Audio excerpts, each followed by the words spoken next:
my secret ingredient is a human and mindful approach. So people make the work happen at the end of the day.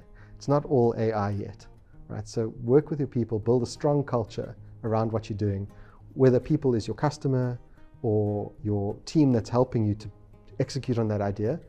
Starting from a people first approach is really powerful. And then as that grows, don't lose out on the humanness of that idea, right? So what is the problem that you're solving? What's the need that you're meeting? And at a human level, how is the person's future changed by what you're offering? Right? I think that's really key. Part of that as well is tech moves really fast, right? So it's a really interesting space and lots of opportunity to practice with things that are really difficult. So an open technology, a very strong community, and people that have differing opinions, right? How do you sit behind your computer, in this case, or your phone, and read someone who's very angry at you because you have a different opinion to them? It's a great opportunity to practice, right? You could just label them as a keyboard warrior and move on, right? So you've put something out there into the world, and now what? There will be people that like it and there'll be people that don't, right? And that's kind of how it is.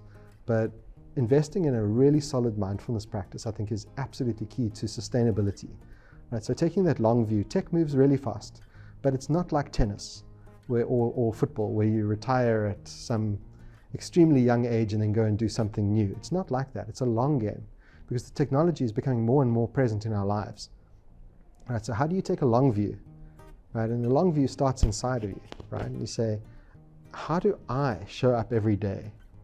Right? How do I show up as my best self to every scenario, every situation that may come across my screen, right? It's out of your control what happens and what comes across your screen. But if you can say, okay, I'm going to take a long view on this and invest in a daily ritual or daily practice, maybe connect something you want to do with something that you already do.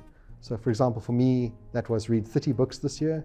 To some people that's a lot, to other people that's a drop in the ocean. To me, that was quite a lot, reading 30 books in a year.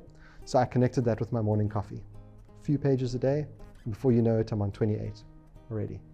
So investing in a mindfulness practice, it can be anything. It doesn't have to be sitting still and meditating. A lot of people can't sit still for 10 minutes. I don't believe in that. I think you can totally sit still for 10 minutes. You just don't believe that you can. It could be mowing the lawn, right? As simple as that, where you go off and you just have a few spaces that are just you.